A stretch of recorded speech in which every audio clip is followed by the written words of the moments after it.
Don Salvador Frausto, ¿cómo está usted? Buenas tardes. Muy buenas tardes, Julio, Arturo, ¿qué tal? Un gusto verlos y conversar, arrancar la semana con ustedes. Gracias, Salvador. Don Arturo Cano, a quien le hemos pedido que esté hoy en esta emisión de lunes, porque hay temas que me parece que no podemos esperar hasta el miércoles a que don Arturo nos platique cómo va viendo todo este tema de Adán Augusto, Ignacio Mier y demás. Bienvenido, Arturo, buenas tardes.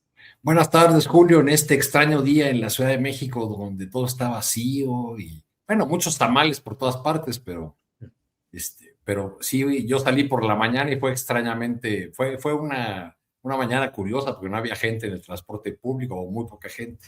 En fin, un gusto, Salvador, verte por aquí y pues vamos. Bien, pues muchas gracias. Salvador, ¿cómo te va en este día? ¿Anda flojito el asunto, tamalito ya, atole, o qué onda, Salvador? Pues ya saboreándome los tamales y el atole, pero todavía no me doy ese premio hasta la noche, yo creo, Julio. Hasta la noche, bueno, muy bien. Bueno, déjeme compartir un poco esta información de lo que hoy ha puesto un mensaje periodistas, el tema, déjeme ver, ya estamos aquí. Alejandro Meléndez dice, por causas de fuerza mayor, puso este comunicado que dice ahí, comunicado a nuestra comunidad. Por causas de fuerza mayor hemos decidido poner en pausa temporal nuestros programas semanales, después de la letra de la palabra, Llanero Pambolero y Voces Colectivas. Estaremos informando el motivo en cuanto tengamos más claridad. No obstante, seguiremos presentes compartiendo información a través de las notas periodísticas en nuestras redes sociales y la página de periodistasunidos.com.mx, manteniendo nuestro compromiso con la comunicación, el análisis y la verdad. Hoy más que nunca necesitamos de su apoyo para poder continuar con nuestro trabajo y regresar con más fuerza. Las donaciones a través de GoFundMe son imprescindibles. Cada aportación, por pequeña que sea, hace una gran diferencia. Link para donar en nuestra bio. Gracias por acompañarnos, por confiar y por sostener este proyecto. Hasta pronto. Bueno, por otra parte, y porque es necesario tener información sobre este tema, lo he platicado incluso con la familia para decir que Jorge Meléndez sigue en una situación clínica delicada, fue operado el lunes pasado y salió bien en una primera instancia, pero ha habido complicaciones y se está en espera de una mayor, es decir, el área de neurología está atenta justamente a lo que pueda suceder y estamos atentos siempre enviándole los mejores deseos y nuestros mejores pensamientos a nuestro compañero Jorge Meléndez, un luchador de siempre que sigue luchando y que va a seguir luchando. Así es que, Jorge, desde acá, un abrazo y nuestros mejores deseos en esta situación complicada, pero que se mantiene ahí, complicada, pero se mantiene ahí. En fin, pues no quedan más que sumarnos a esos buenos deseos que expresa al buen Jorge, un gran periodista, y a su familia, por supuesto. Sí, Arturo, así es, Salvador, que está, sí. Sí, por supuesto, Julio, le mando un gran abrazo al querido Jorge, a su hijo Alex y a la familia en general, pues muchas buenas vibras y pues que todo salga bien en los siguientes días. Bien, pues vamos a seguir adelante. Está ya con nosotros por aquí Daniela Pastrana, a quien le damos la bienvenida. Daniela, buenas tardes. Bueno, todavía no están las cuestiones técnicas. Hola, ¿qué tal, final. Julio? Sí, acá estoy. Sí, adelante, bienvenida, Creo que hay Daniela. un retraso, pero acá estoy. Sí, hola, ¿qué tal? Y a Salvador, Arturo, que nos vimos en la mañana. Y sí, un abrazo y un saludo muy fuerte para Jorge Meléndez también. Así es. Bien, son 55 segundos que les voy a pedir para escuchar lo que la presidenta de México dijo hoy respecto a la salida de Adán Augusto López Hernández de la coordinación de los senadores de Morena y, por tanto, de la conducción de la Junta de Coordinación Política del Senado. Son 55 segundos. Adelante, por favor. Preguntarle si el senador Adán Augusto López le informó sobre su decisión de dejar la coordinación de Morena y si usted sabía que se iba a ir ahora a trabajar a territorio. Digo, no deja el Senado, pero ya no la coordinación y la Jucopo. Le informó la secretaria de Gobernación hace unos días y sabíamos pues que se iba a integrar al trabajo territorial de Morena. Entonces le informó a la secretaria de Gobernación y tomaron la decisión, entiendo que ayer. ¿Considera que esta es una buena decisión del senador?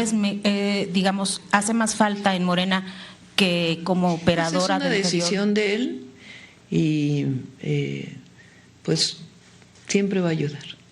¿Usted estaría pensando en ofrecerle quizá alguna embajada?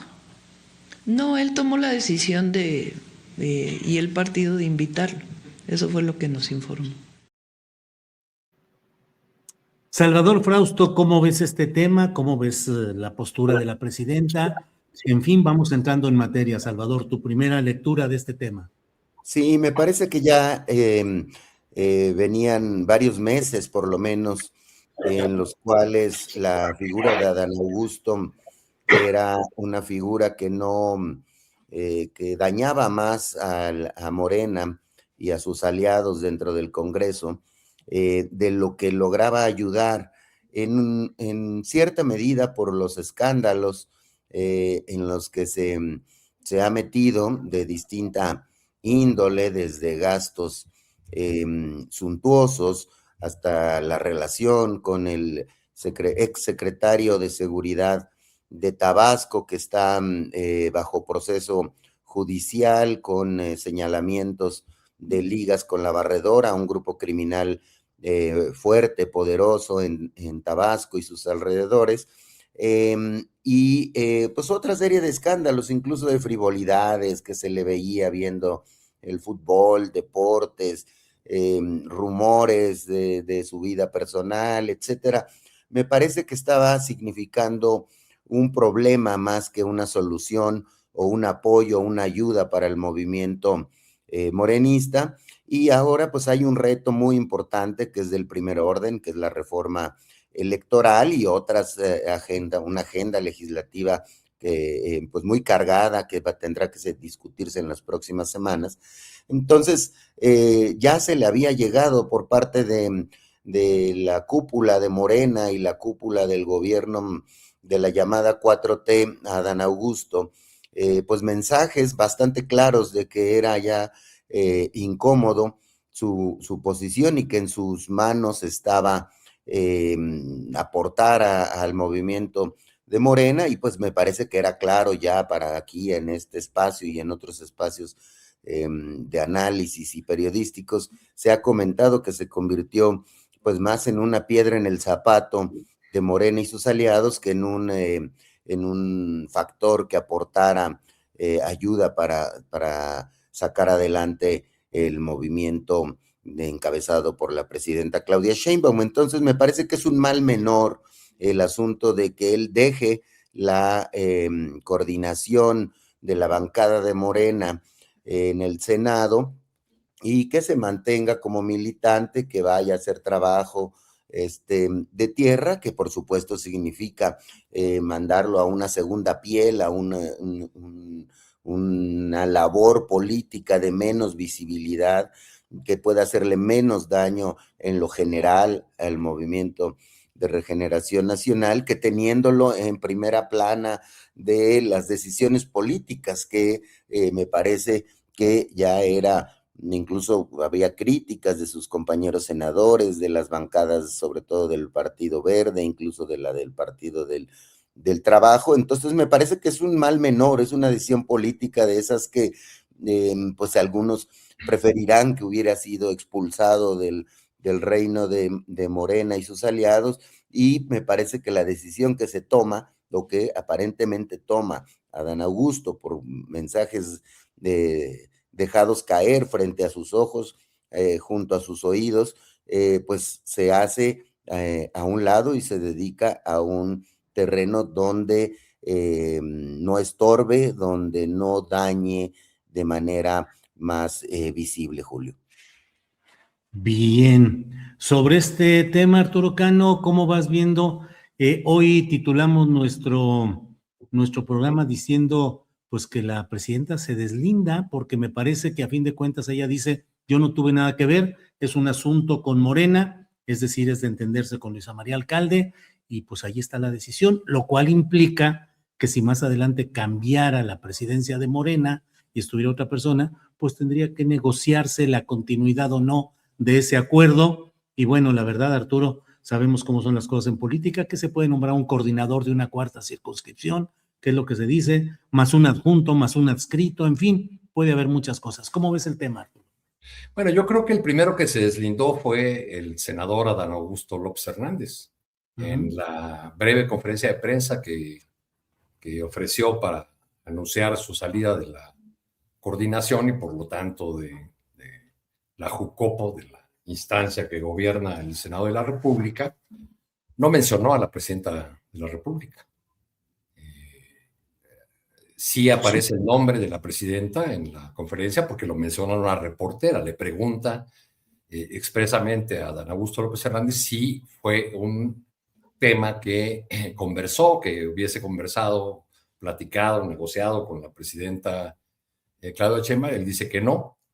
Y a pesar de que se va, en las condiciones que se va, algunos dicen se va por la puerta de atrás, pues lo hace con la arrogancia, con la presunción, con las plumas de pavo real que caracterizaron su quehacer público, y responde a esa pregunta de si había conversado con la presidenta. Platiqué con quien tenía que platicar, dando lugar a todo tipo de interpretaciones. Ahí en esa misma conferencia dijo que él es de territorio y siempre ha estado ahí. Otra pequeña mentirilla, porque pues en realidad él no fue fundador del movimiento que ahora gobierna el país. Él se incorporó ya tardíamente porque cuando López Obrador ya hacía oposición, y oposición ruda en algunos momentos, Adán Augusto López Hernández seguía en el PRI, seguía ocupando cargos importantes en áreas políticas en los gobiernos de Tabasco. Entonces, ni entonces con el PRI era un soldado más, que siempre ocupó cargos que requieren más medallas o galardones, y no estuvo siempre ahí. Entonces, bueno, pues se va como llegó, deja claro que habló con quien tenía que hablar, y además tiene la fuerza suficiente para dejar a alguien cercano a él en el Senado, porque algunos de las personas que nos siguen, de los de mayor edad, entenderán esta analogía que hago, pues se va Chav y entra Kelly, o se va Régulo y entra Madaleno. Entra Ignacio Mier, que es un personaje priista que votó por el Fobaproa, ligado al grupo de Mario Marín, el Gober Precioso. Ahora que hablamos, por este tema de los Epstein Files, de los expedientes de Epstein, bueno, pues hay que recordar el papel de Mario Marín en toda la trama de un Epstein Región 4, de Kamel Nassif, involucrado con este tema de trata de personas. Y bueno, pues un asunto que tiene procesado a ese exgobernador de cuyo gobierno formaron parte como jóvenes cuadros, pues muchos personajes, incluyendo al gobernador de Puebla, que es primo, además de Ignacio Mier. Bueno, pues ahí están. Entonces, ese es el cambio posible, digamos. Bien, Arturo, gracias. Daniela Pastrana, ¿qué te parece este cambio? ¿Qué implica una mayor control político de la presidenta? ¿Es un gatopardismo legislativo? Dicen por aquí, se va Guarachín y entra Guarachón, es decir, es más o menos lo mismo. ¿Cómo percibes lo que ha sucedido ahí en el Senado y con Adán Augusto, Daniela? No, bueno, yo creo que aunque sean más o menos lo mismo y aunque sea una persona cercana a él, pues en esto de la política todos tienen sus aspiraciones y para 2027, o sea, ya perfilándose cosas para los próximos procesos electorales, como se van acomodando las cosas, pues también cuentan los deseos y las ambiciones personales, ¿no? Ignacio Mier fue candidato o bueno, más bien fue precandidato al gobierno de Puebla. Creo que su principal aspiración en cierta medida es esa.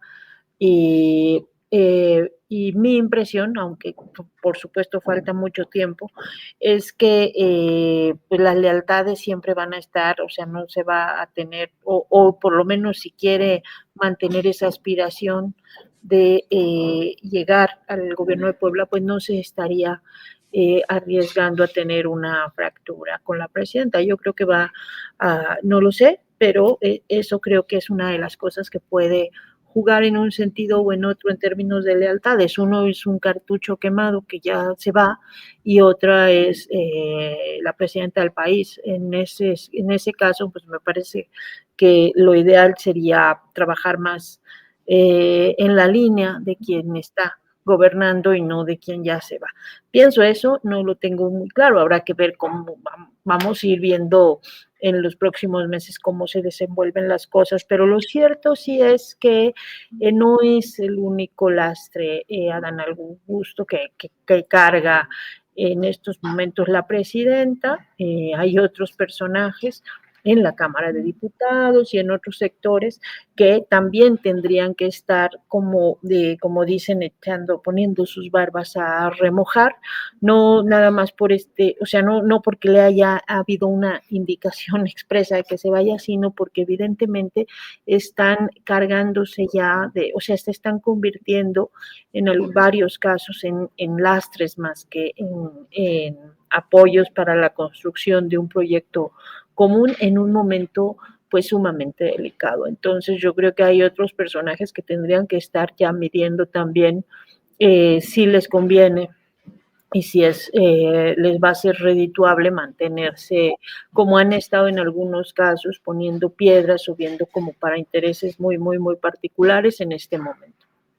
Bien, Daniela, gracias. Salvador Frausto, ¿te parece que la llegada de Ignacio Mier forma parte de una continuidad del adanaugustismo, por llamarle así, o es de esperarse que asuma una oposición diferente? ¿Qué opinas de ese tema, Salvador? Como decía hace rato, para darle continuidad, me parece un mal menor, a pesar de que estoy de acuerdo con la lectura de que se va guarachín y entra guarachón, es decir, alguien que tiene cierta cercanía con Adán Augusto, que es el caso de Ignacio Mier, no solo en relación política, sino en el estilo y en las formas muy, muy priistas de estas figuras políticas. Sin embargo, sí me parece que la presidenta Claudia Sheinbaum va avanzando en la toma de controles políticos, es decir, se suma esta decisión a la decisión de otro mal menor, mandar a una embajada, a un fiscal general, Alejandro Hertz Manero, para poder tener decisiones más eficientes en el gabinete de seguridad y la relación de con la fiscalía, con un modelo de seguridad que ya tenía Claudia, lo había dibujado en la Ciudad de México. Entonces, me parece que los cambios en la UIF, los cambios en ciertas áreas de aduanas, etcétera, me parece que la presidenta Claudia Sheinbaum va tomando decisiones frente a las ineficiencias y la poca aportación política o funcional que tengan algunos jugadores de la cancha política. En ese sentido, me parece que Claudia Sheinbaum avanza y va dando mensajes. Es decir, me parece que los mensajes de austeridad, de alejarse de la suntuosidad, de no estar cerca de la llama del escándalo y de digamos, no jugar en equipo con el movimiento encabezado por Sheinbaum, está dejando a algunos damnificados. En este caso es la pérdida de poder de Adán Augusto. Ahora bien, es un cambio gradual, me parece que como dice Daniela Pastrana, Ignacio Mier tendrá sus propios intereses, sus propias aspiraciones hacia el 2030, pareciera que fueran, porque están en el Senado, tiene un puesto garantizado hasta el 2030, pero también si se dedica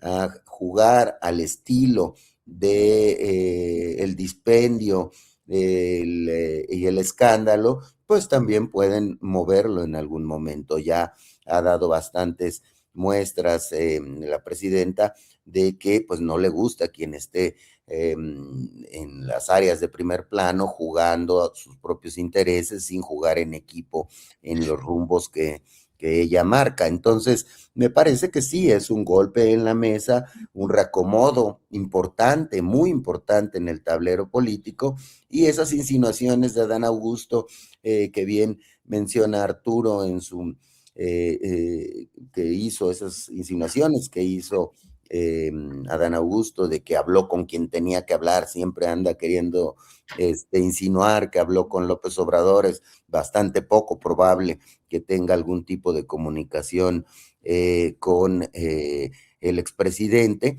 Entonces, me parece que esos discursos ya muy pocos se lo creen, que se va quedando aislado, que se va disminuyendo y que le tocará jugar con prudencia y poner atención a las sesiones del Senado cuando vaya, si es que va, y olvidarse de ver los resultados deportivos en su tablet o en su celular, como parece gustarle hacerlo con frecuencia. Bien, Salvador. Arturo Cano, ya diste más o menos una referencia de Ignacio Mier, lo que significa y demás. Te pregunto, ¿cómo interpretas el hecho de que en este proceso de cambio que busca consolidar la fuerza y el control político de la presidencia de la República, no se hubiera optado por alguien que estuviese claramente etiquetado como claudista? Pregunto, ¿crees que es porque no hay claudistas de suficiente peso político como para entrar a ese nivel de una coordinación cameral, o es una concesión grupal para que una ruptura o un eventual distanciamiento no sea tan drástico? Arturo. Creo que lo segundo, Julio, o sea, si la presidenta ha insistido en un tema en relación con su movimiento, su partido, es en el tema de la unidad. Desde que era precandidata en la etapa de las corcholatas, siempre mantenía, o siempre que podía, hacía referencias a la necesidad de mantener la unidad, decía que esa era una de las principales enseñanzas y uno de los temas en los que más les insistía López Obrador, y López Obrador solía citar para eso a algunas figuras políticas que respetaba, como aquel alcalde canario del pueblo de donde vino la familia de López Obrador, cuyo nombre ahorita se me escapa, pero abonando a lo que me faltó decir en la intervención anterior sobre López Hernández, diría que también otra lectura posible es que fueron 2 años, 4 meses los que tuvieron que pasar para que hubiera un cierre del capítulo de la elección interna de Morena, la conocida como la elección de las corcholatas. Por ahí le mandé a la producción un cartel que conservo de aquellas épocas, es una foto de agosto de 2023, carteles que circularon por que pegotearon en la Ciudad de México, ¿no? En particular fue en una pared ahí cerca de un mercado en la alcaldía Álvaro Obregón. No sé si se alcanza a ver, pero dice, vienen las fotos de Marcelo Ebrard, Adán Augusto en el centro, obviamente era una promocional de la campaña de Adán Augusto y Claudia Sheinbaum. Y entonces, abajo de Claudia Sheinbaum dice la más radical. Abajo de Ebrard dice el más cercano a los empresarios. Y abajo de Adán Augusto, el más cercano a AMLO, que fue lo que vendió durante esa campaña de las corcholatas.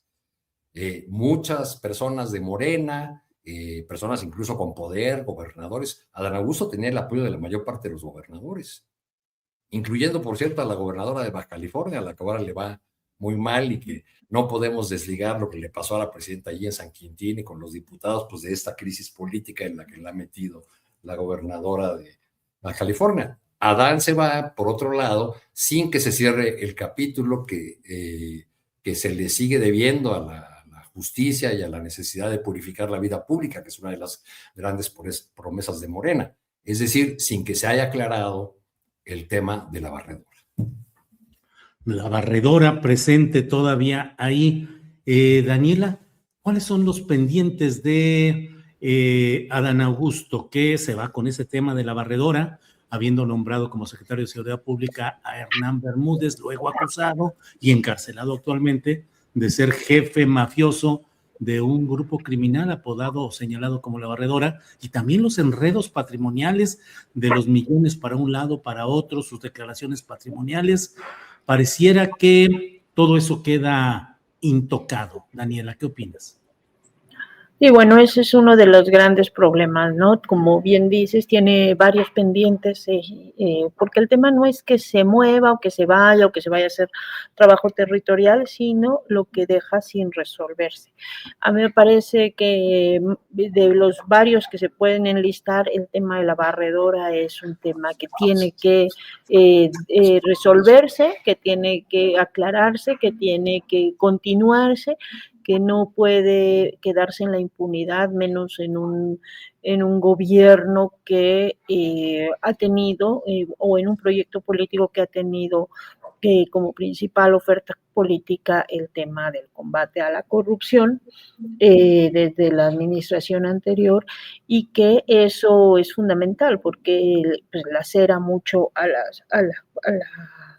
la población, ¿no? El involucramiento del crimen organizado en altos niveles de gobierno es un tema que termina afectando terriblemente. Entonces, yo creo que eso es ese tema, el de la barradora, es un tema que no podemos dejar que se olvide, que se pase, que ya se fue a otro lugar, que ya se cambió y que no termine de resolverse, porque en la medida en la que se mantenga la impunidad en sectores o en personajes políticos que han tenido cargos importantes, en este caso pues el líder del Senado termina digamos, arrastrando a todas las buenas acciones que sí pueda tener o los buenos resultados que sí pueda tener el gobierno, ¿no?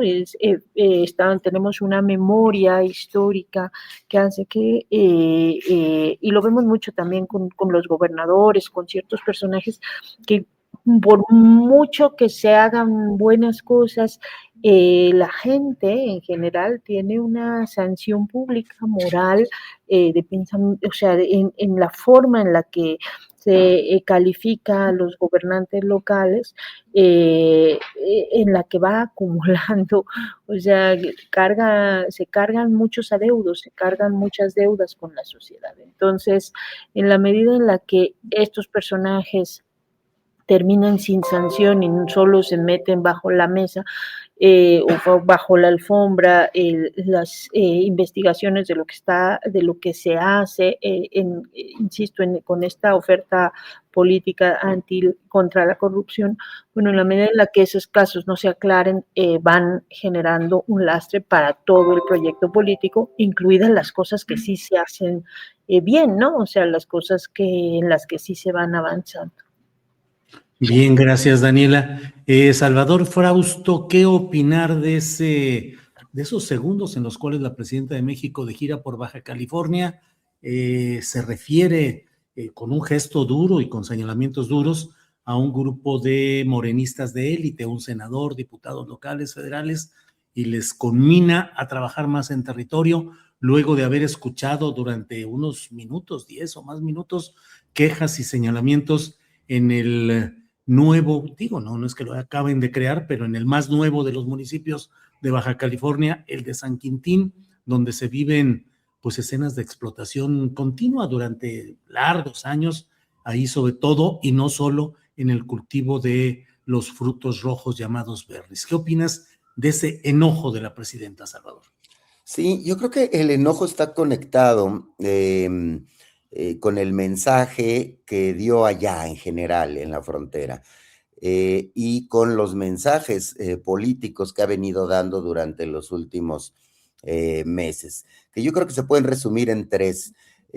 Ha pedido al movimiento de la Cuarta Transformación, Morena, Verde, PT, sus gobernadores, presidentes municipales, funcionarios, legisladores, etcétera, ha pedido, por una parte, honestidad, es decir, alejarse de los temas de corrupción. Ha pedido austeridad, es decir, alejarse del dispendio, del presumir camionetotas, casonas, comilonas, etcétera. Ha pedido eficacia, y me parece que por ahí corre otra de las líneas finas donde ella ha puesto su sello, su estilo personal de gobernar, que parece alejarse de la idea de que se bastaba con un alto porcentaje de honestidad y un porcentaje pequeño de profesionalismo que sembraba y decía el expresidente López Obrador. Me parece que el sello personal de Sheinbaum está en esos tres ejes, y sobre todo el de eficiencia, en el sentido de que si se están metiendo en problemas, si están dañando al movimiento, si están en la grilla absurda, dándose patadas debajo de la mesa o sobre la mesa, entre los compañeros de movimiento, pues entonces van a padecer o van a estar, digamos, jugando con tarjeta amarilla. Hay muchos ya jugadores dentro del movimiento morenista que están jugando con tarjeta amarilla, entre ellos funcionarios de la frontera.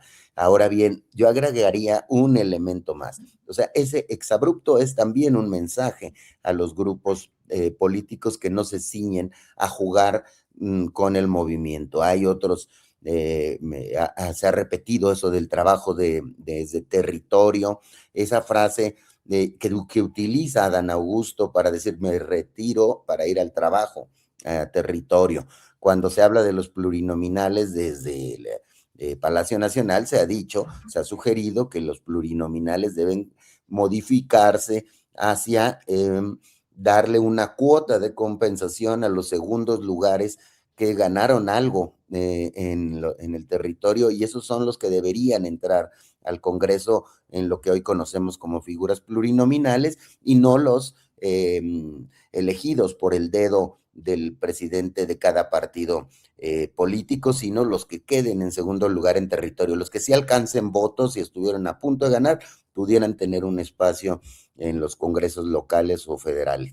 Entonces, me parece que por ahí está poniendo Claudia Sheinbaum un subrayado al grado de llevarlo a enojo, es decir, el enojo como instrumento de mensaje político es muy utilizado desde tiempos ancestrales, es decir, esto me molesta y cuidado porque no me gusta ciertas conductas políticas. ¿Cuáles son esas? Pues esas, no atender a la austeridad, a la honestidad y a la eficacia. Esas personas que no aporten al movimiento, pues los irán moviendo. Idealmente podrían ser expulsados para algunos puntos de vista. En otros puntos de vista, el daño actualmente político que le generan estos personajes es menor si lo vemos con las encuestas, tanto de la popularidad de la presidenta como de la intención de voto en los 17 estados. Es decir, en 15, 16, según la encuesta,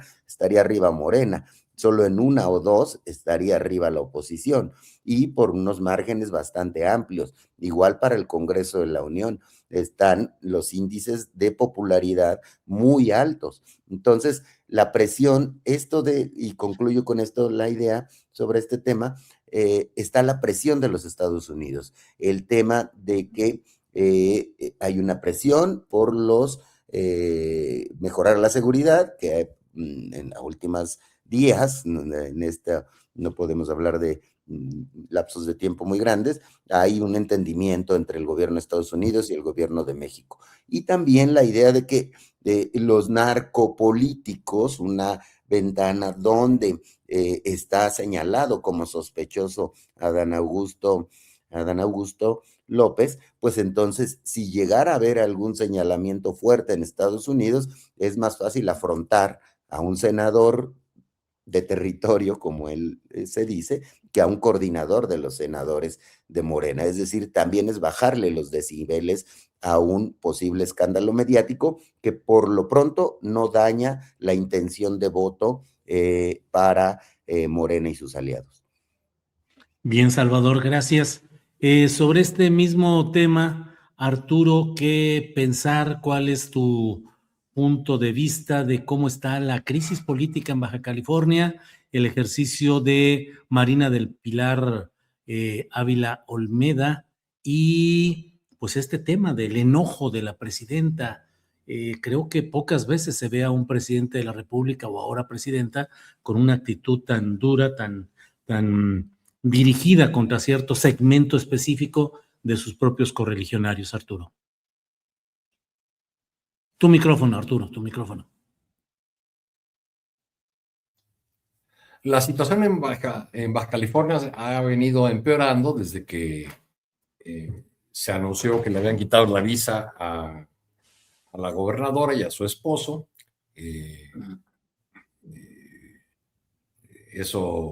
El anuncio siguiente fue el divorcio de la gobernadora, pero el proceso y la investigación en contra de su ex marido continúa por las autoridades mexicanas, pues sin que haya todavía claridad de a dónde va a ir. A eso se aúna quizá esas protestas de las bases de Morena o de sectores del propio Morena se encuentran un terreno fértil en esta crisis particular que vive la gobernadora, que por cierto viene del Partido Acción Nacional, igual que su ex marido.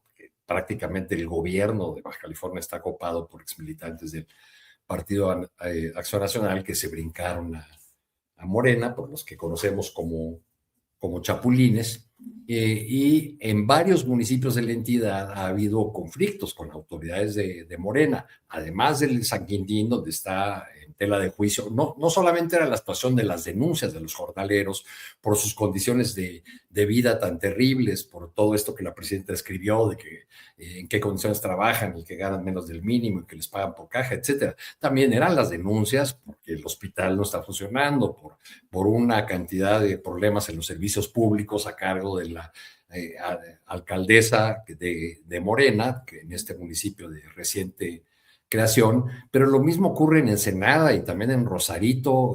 Recientemente ha habido muchas protestas que incluyen a bases de Morena, también ahí anda metido el Movimiento Ciudadano y otros, pero lo novedoso es que haya bases de Morena protestando porque un gobierno municipal de Morena aumenta de manera desproporcionada de un día para otro el impuesto predial, ¿no?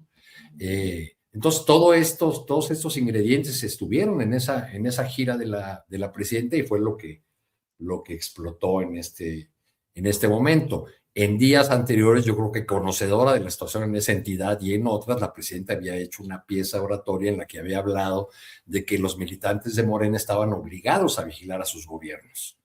Es algo que no ha ocurrido, o cuando los vigilan y denuncian, pues no les hacen caso o ignoran. Hay infinidad de casos en todo el país. Recuerdo uno que ya he mencionado aquí, el de el señor Benítez, que fue alcalde de Mazatlán, que salió del cargo en medio de acusaciones tremendas de corrupción, y ahí sigue en Morena. Lo castigaron un tiempo, lo sacaron del partido, pero no por las acusaciones de corrupción, sino porque se peleó con el gobernador Rocha y entonces fue candidato del PT.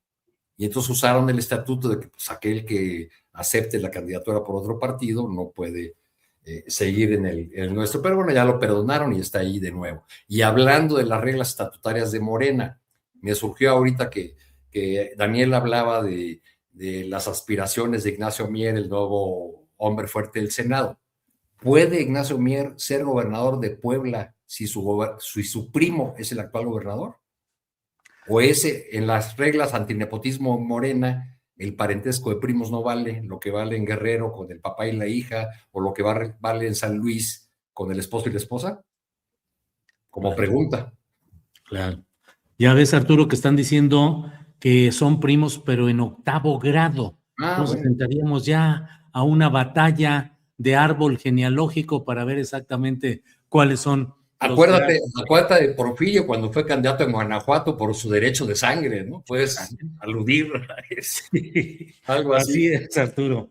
Bien, Daniela Pastrana, respecto a estos temas que estamos platicando y antes de que se nos acabe el tiempo, ¿qué vas pensando respecto a la ayuda humanitaria que el gobierno de la presidenta Sheinbaum está enviando está por definir exactamente el tipo de productos, de mercancías, de apoyo, de alimentación, de otros insumos a Cuba, y el tema de lo que ha dicho el presidente Trump, de que él le pidió a la presidenta de México que no enviara petróleo a Cuba y que la presidenta así lo había hecho? ¿Qué opinas, Daniela?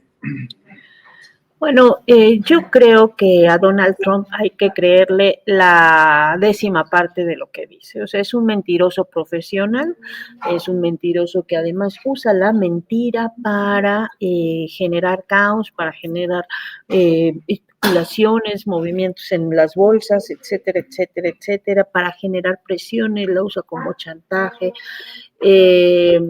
Así es que yo tiendo a no creer muchas cosas de las que dice, o por lo menos bajarle el tono unas 10 veces. Él no dice que lo haya preguntado en la conversación que tuvo, es hábil, ¿no? No dice que se lo haya dicho en la conversación que tuvieron de 10 minutos.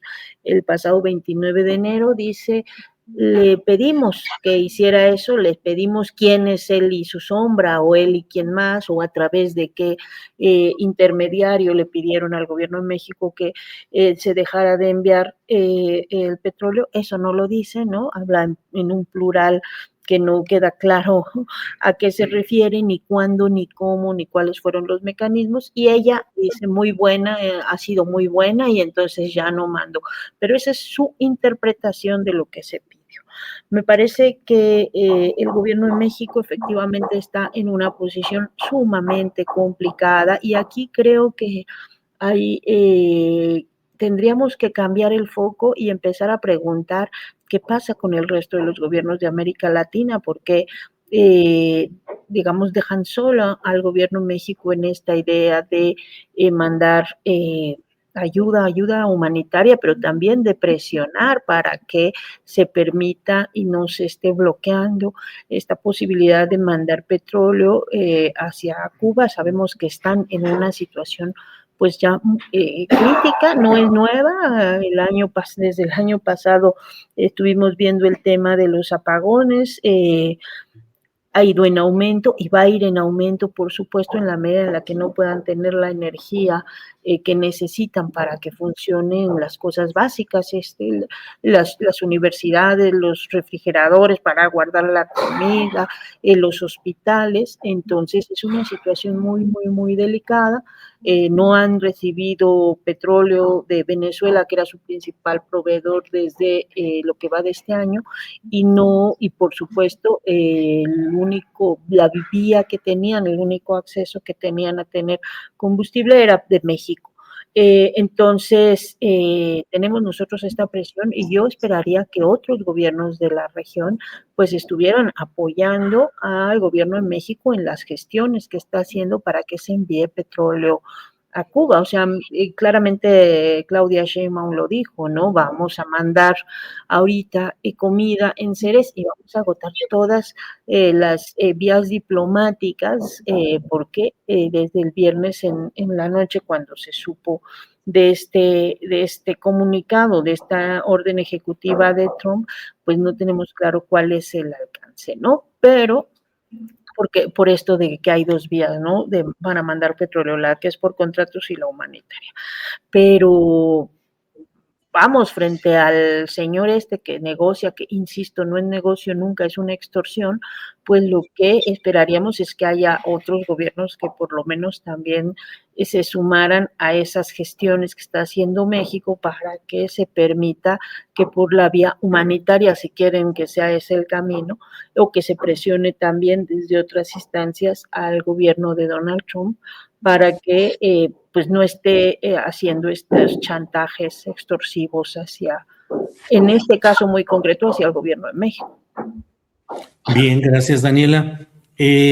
Salvador Frausto, ¿qué opinas de este no envío de petróleo de México a Cuba, el sí envío de ayuda humanitaria que está por definirse y que también le hace ruido a Estados Unidos.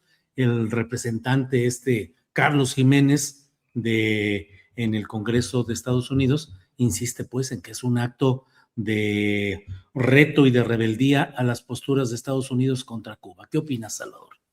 Sí, yo creo que hasta el momento Donald Trump ha utilizado el tema de la presión de Cuba hacia México, del no envío de petróleo a Cuba por parte de México, bajo pena o sanción comercial arancelaria, de manera, digamos, más suave que en sus estilos habituales, en el sentido de que hay una orden ejecutiva en la que dice, bueno, el que le envíe petróleo a Cuba va a tener sanciones comerciales en aranceles, y sin embargo, en la llamada no hay registro que tuvieron Claudia Sheinbaum y Donald Trump. En la última llamada no hay una mención directa a Cuba, es decir, no utilizó Donald Trump el tema Cuba para presionar directamente.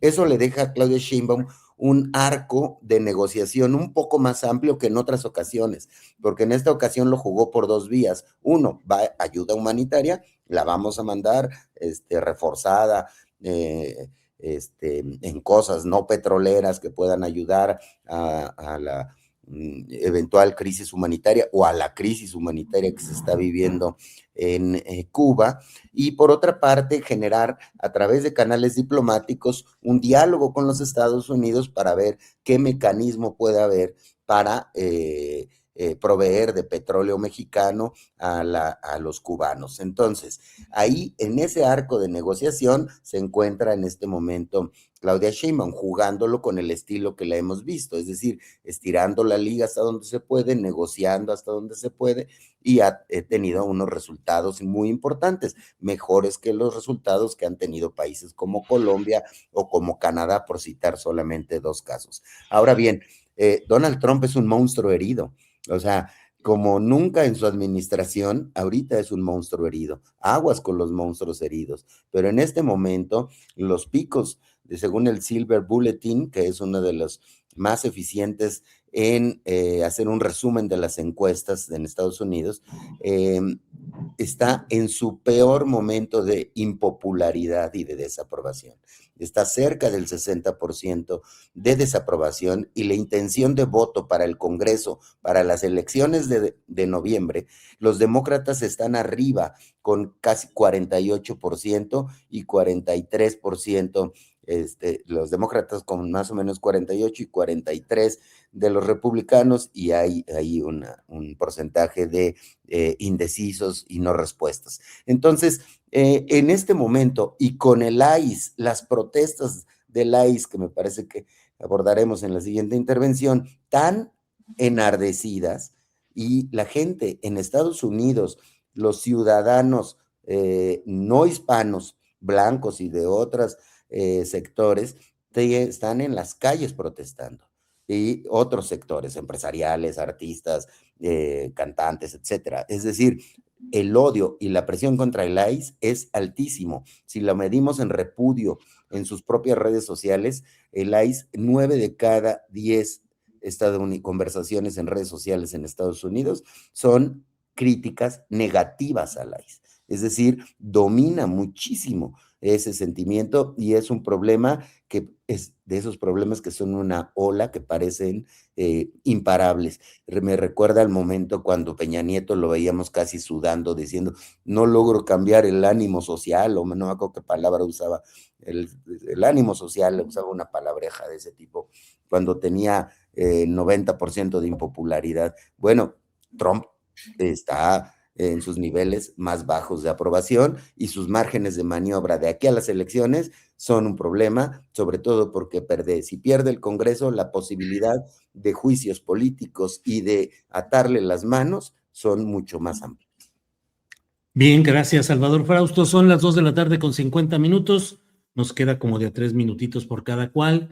Y bueno, es un tema que está ahí pendiente, Arturo Cano, el relacionado con las listas Epstein, con las revelaciones, con estos 3 millones de documentos liberados, y que en algunos casos implican o mencionan a personajes mexicanos sin que ello signifique una responsabilidad penal o una documentación probatoria en contra de ellos, pero ahí están los nombres. ¿Cómo has visto todo esto, Arturo? Mira, Julio, estos 3 millones de documentos y los miles de videos y fotos, y además en estos tiempos de inteligencia artificial agarran documentos verídicos y luego les cuelan ahí a algunos generados por inteligencia artificial, me hace pensar en que esta jugada del Departamento de Justicia, claro, obligado por ley, pero finalmente entregan rasurado o lo que quieren, me hace pensar en una imagen, la imagen del propio Donald Trump en una caricatura de sí mismo, o sea, algo reiterativo, cuando hubo esas manifestaciones de no king, de no reyes, no queremos reyes, y que él publicó en sus redes sociales un video donde él aparece pilotando un avión que echa toneladas de mierda sobre los manifestantes. Bueno, pues un poco es eso, porque hay tal cantidad de información que están distorsionando el debate, aparecen nombres simplemente porque estaban,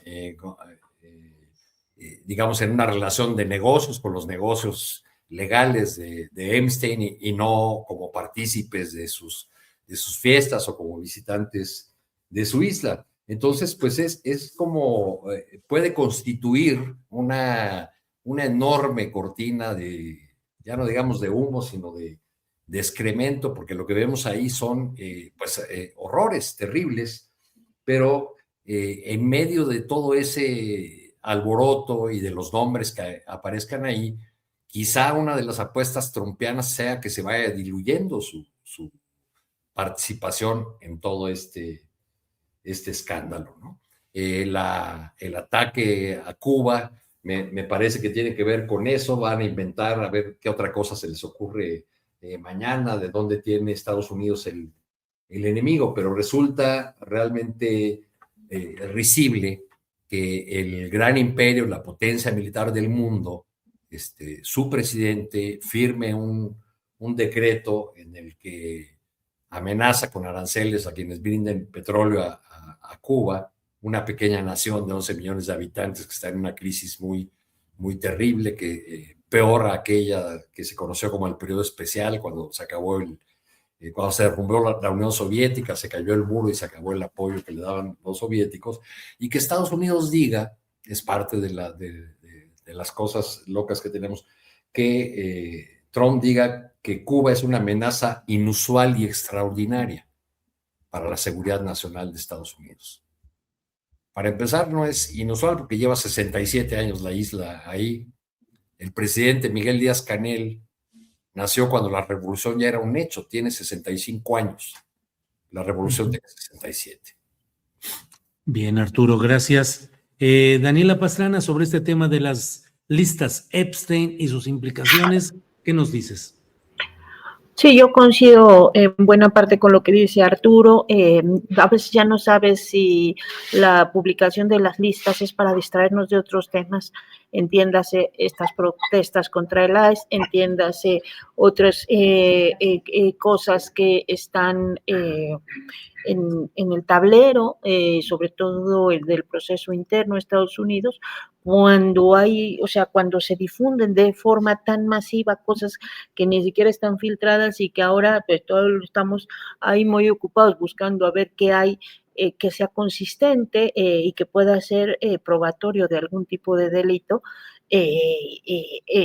pues de pronto parece que sí, hay una estrategia ahí para distraernos de otros temas, y a veces también parece que los otros temas son para distraernos de lo que pueda salir de esta publicación de estos archivos. Entonces, lo que sí es que es digamos, la especialidad de Trump es esto de poner bombas de humo por todos lados y tenernos en tensión todos los días y tener la atención mediática un día sí y otro también de todo lo que ocurre en el mundo. Es evidente que jala y capta la agenda mediática del planeta, porque si no es, hoy es Epstein, mañana es Cuba, pasado mañana es Venezuela, luego es Irán, luego es Gaza, pero todos los días de la semana tiene con qué ocupar, tenernos ocupados, ¿no? Y efectivamente creo que dentro de toda esa maraña de cosas que no sabemos hasta ahorita qué es real y qué puede ser, insisto, constitutivo de algún tipo de prueba de un delito, lo que sí nos deja claro con la información que tenemos es que esta red criminal es así, que es una red criminal entre las personas más poderosas del planeta, expresidentes, empresarios súper mega ricos, y que todo lo que se ha constituido en torno al caso de Epstein y las cosas tan terribles que nos muestran es pues el espejo de un sistema decadente y en su expresión más brutal y más cruel, creo yo, ¿no? O sea, toda la crueldad que hemos visto hacia afuera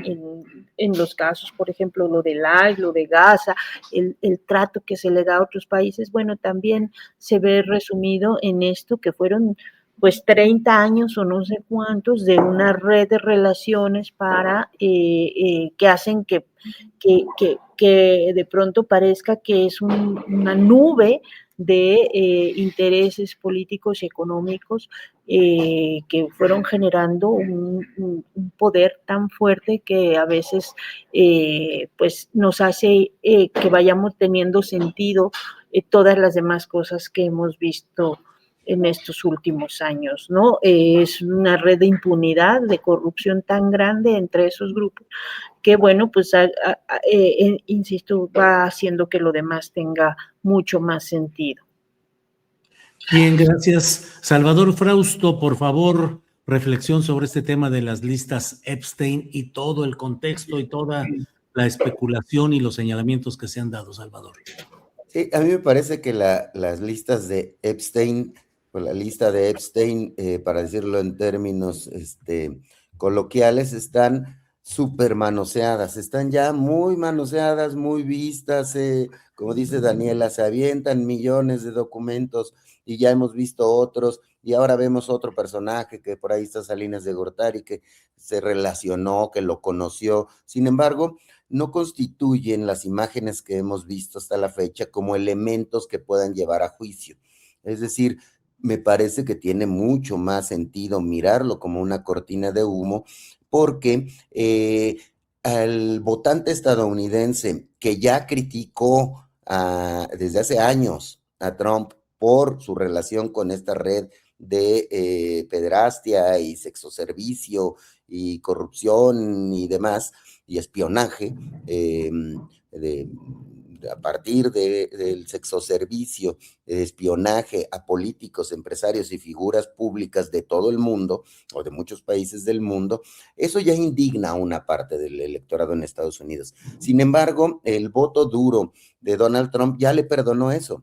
El voto duro y otros que no quieren el regreso de demócratas. Esos que ya le perdonaron ya no van a castigar estos nuevos menciones que no llegan a ser constitutivas de algún tipo de evidencia en un juicio eventual contra Donald Trump. Me parece que la preocupación central de este fin de semana de Donald Trump siguió siendo el ICE, la brutalidad del ICE, el asesinato de 2 ciudadanos estadounidenses blancos en Minneapolis, el secuestro de un niño de 5 años, los excesos diarios y cotidianos de las figuras del ICE, el relevo de un señor que estaba a cargo de la operación en Minneapolis de bovino por otro, peor, más duro, pero viene y trata de tranquilizar